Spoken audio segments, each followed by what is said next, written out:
Here's a clip from our podcast, the Club Ambition Podcast, aka CAP. They gon' let me for my ambition. ScHoolboy Q from TDE, if you're not familiar with ScHoolboy Q, right? One of Kendrick Lamar's closest friends, Top Dog Entertainment, former label mate, former group mate, rap group mate, with Black Hippie. ScHoolboy Q made a tweet, multiple tweets. He went on a rant, and then eventually basically threatened Drake and then apologized for threatening Drake, right? The tweets read as such. I have them in order to read them properly. They're short, but it was a couple tweets, right?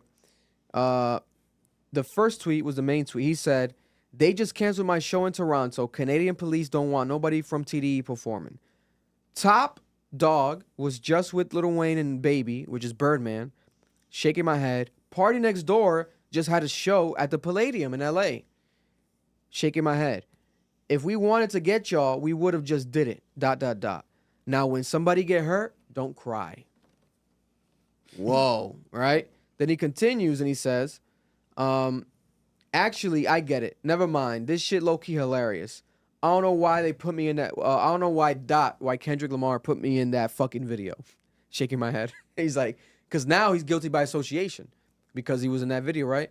But then him, we'll talk about, I got a little take about this too. He calls on and keeps tweeting.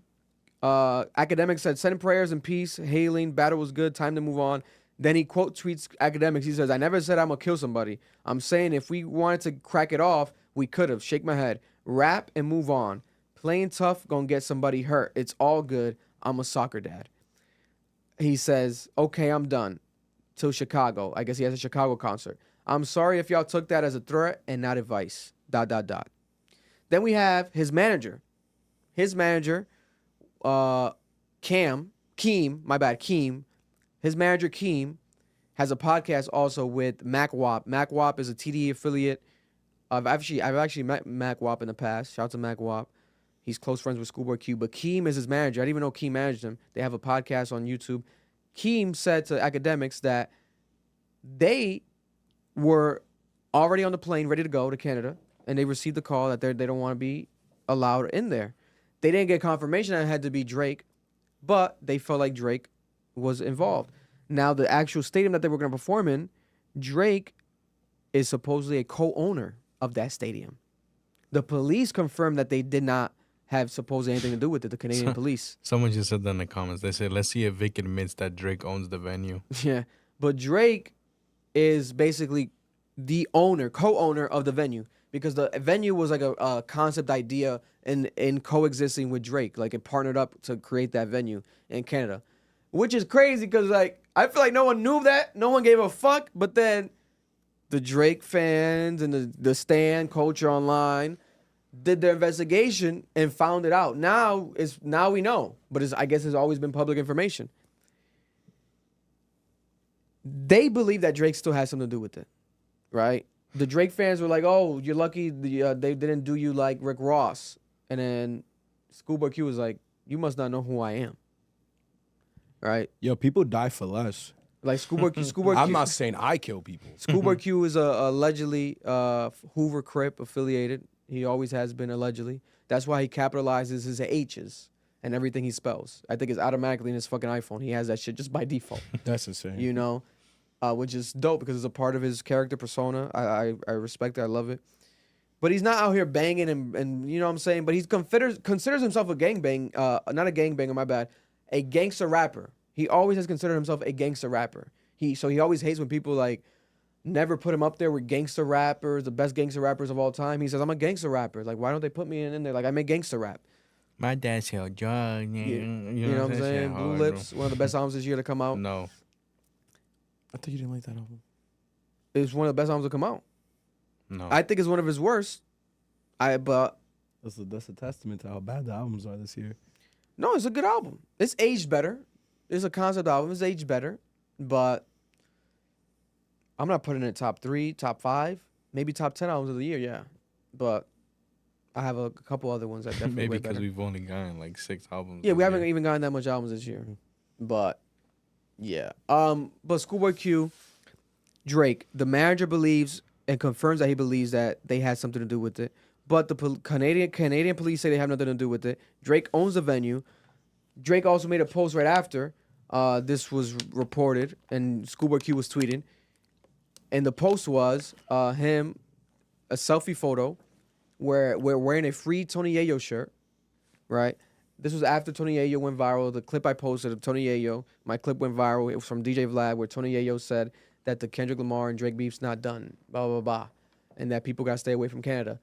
Also, Tony Yayo did a show in Canada with 50 Cent, and they were fine. And this weekend, Drake was seen hanging out with 50 Cent. They hung out in Canada, in Toronto, Canada. You know what I'm saying? Hanging out.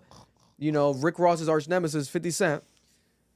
And then Drake also had some blue Timberland boots. So they said, like, this is him, like, paying homage, I guess, to the Crips or who were Crips to, like, be funny. I don't know. They said he was trolling Schoolboy Q. It's possible. But sometimes I do think, well, most of the time I think people overlook into shit, to be honest. And also Drake just posted right now a photo of him wearing a Tupac shirt, and the Tupac shirt reads, "Only God can judge me." It's a vintage Tupac shirt. My thing is, I don't get mad at the people that overanalyze Drake's stuff, because Drake's been telling us for the last 10 years, especially on that last album, I'm not going to directly diss you. I'm going to always do it, and when you least expect it, indirectly. And that's why Kendrick said, you're a bully and you're mad bitch. Because if I'm gonna sub you, I'm going to tell it to your fucking face. So I don't get mad when the fans overanalyze. This is what Drake did. He started this. But my thing, right, there's a lot of takes towards this online. One take is, this is rap beef. Why are we surprised? This was bound to happen. Once we start saying, you think that what did Kendrick say?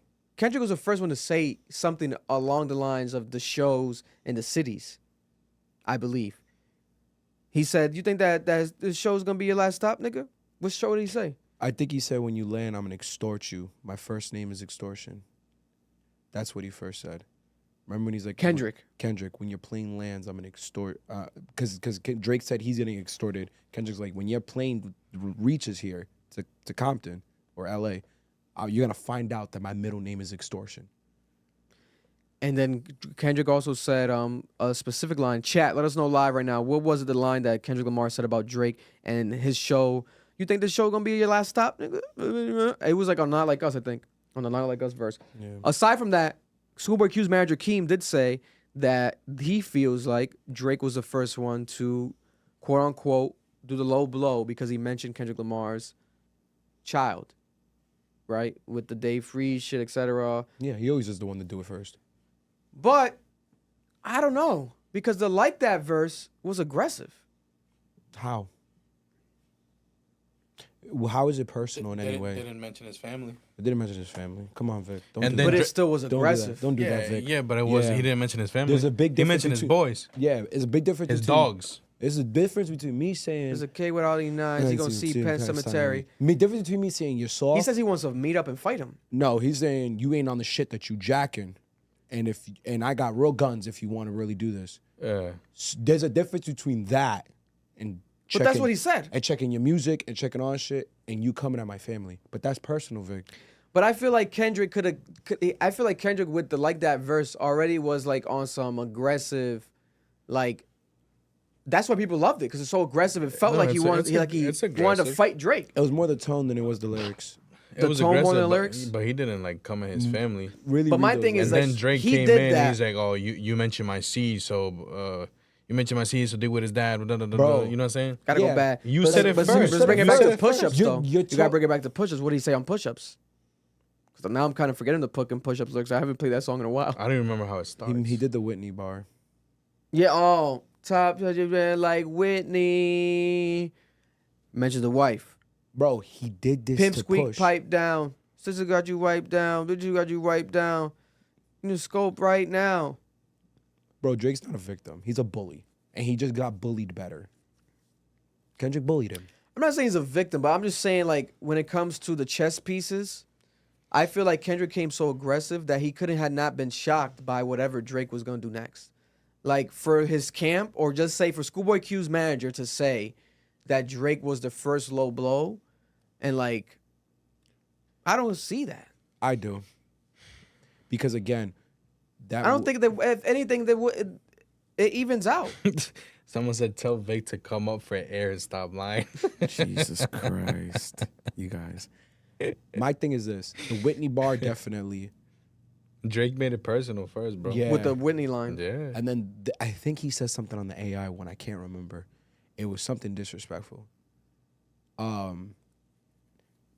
Bro, how do you expect a nigga to respond? He's supposed to be nice about it? Mind you, hold on. He was nice about it. In Euphoria, in 616, he warns him, if you really want to do this, I'm going to show you what I got. Yeah.